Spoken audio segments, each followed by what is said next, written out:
you have spent a lifetime treating children and calming parents. How can parents become better patients or better parents of patients when they come to you? I think when you go to a lawyer or an architect or a doctor, it's basically a partnership. Everything is based on what you need, and your needs have to be satisfied. So I think the first important thing is to have trust. So choose your doctor carefully so you're on the same wavelength, because there are different types of personalities of patients and different personalities of doctors, and a good doctor may not match a certain temperament. So choose your doctor carefully. The second thing is be informed. And unlike what people feel, most doctors like well informed parents. So you ask your questions, you've done your research, you've done your Google search. And when you come with your specific questions, it's much easier for us to answer these questions and satisfy your requirements. If you come with no information or just biases or misinformation, that makes it difficult. So, a well informed patient who expresses his requirement is, I think, a basic ingredient for a good relationship. So has Google made your life harder or easier? It's made it both easier and harder. The reason is that a well informed patient is actually our ally.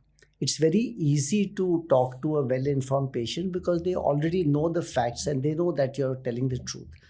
The problem is a misinformation, because all these search engines are unfiltered. There's no editor. There's a lot of misinformation going on. And whatever is written in print is somehow believed, and what you say verbally is not believed. So, those who are misinformed, it becomes a little difficult. These days, I find patients, it's quite funny that they'll say that my child has all these problems, and ChatGPT says this. What do you say? Yes. That's a very difficult thing, because you've already formed your opinion. Yes. And then you're trying to counter that with your knowledge. So if you use it as a tool, then it's good. But if that's going to be used to challenge, then it becomes a bit of a problem. Can you give us an example of the craziest uh, thing that parents have come and told you about the child or something? So I had a child, a newborn, about 3 weeks old, and this was many years ago. The father rang me at about 3 o'clock in the morning, and he said, "My child has colic." So I said, "Why do you say so?" So he said, "My child's crying and feeding all the time and not feeding, and typical colic symptoms." So I said, "Give colic aid and let me know." After 3 hours, he rang me up and said that the child is looking pale and not breathing. So I said, "Please rush to the hospital immediately." So this child went to the hospital, and the child was crying, yes, but the child was hypoxic and dehydrated, and the child had a cardiac problem with a fast heart rate and crying because of hypoxia. So if you try to diagnose on the basis of Google, you're likely to go very badly wrong. If you use Google to get information on a disease the doctor has diagnosed, then that's absolutely great. Got it. Talking about it from a health point of view, what do you think that schools could do better in general? One thing is, I'm not much in favor of very early schools, because there are enough studies which have shown that if children start school at a very early timing, then they don't get enough sleep, they don't prepare themselves well, they're constipated, they don't have breakfast, and they're rushed into school. This doesn't suit children well. So starting school at a reasonable time is always better. The second is health awareness. I think habits inculcated in childhood go a long way. So, for example, if the child is taught about healthy food habits, if, for example, aerated drinks are not kept in the school canteen, if unhealthy food is not kept in the school canteen, if parents are told not to send unhealthy foods at birthday times and other times, then I think the whole culture of the school changes. So it's a great opportunity to teach self health awareness to children in school.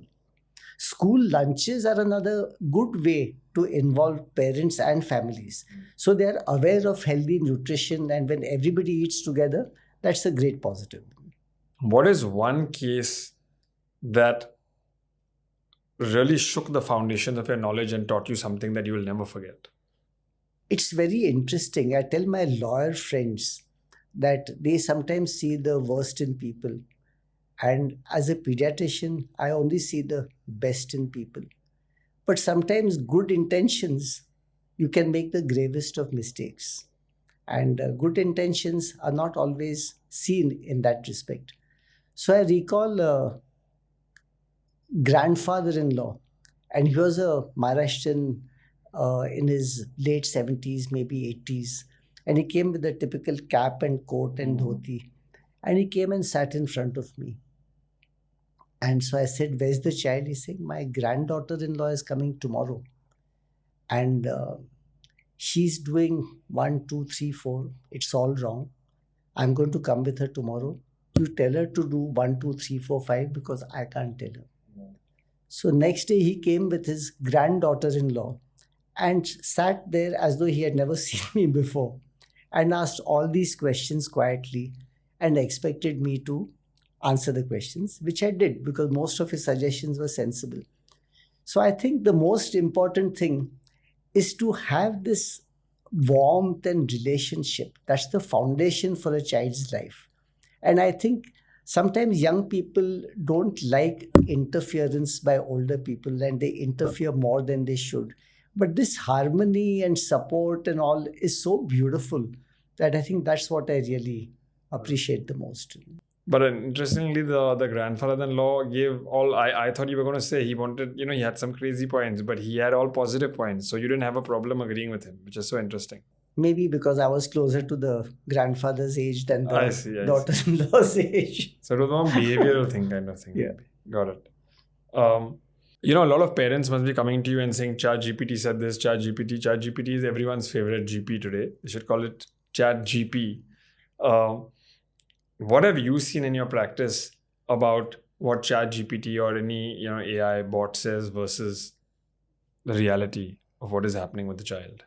I think every tool can be used well and it can be misused. I think the ChatGPT is a great tool to get introduced to a subject, but it's something which, like we discussed, after the diagnosis is made, you can use it to further your knowledge. It's not a good diagnostic tool, but it's a good information tool. Yeah, the problem is people write down what they think are the symptoms. This is which is they are diagnosing the symptoms. And then ChatGPT will give some answer based on the parent's diagnosis. But the parents are not doctors, basically. Got it. I do that on myself all the time, also, with very mixed results.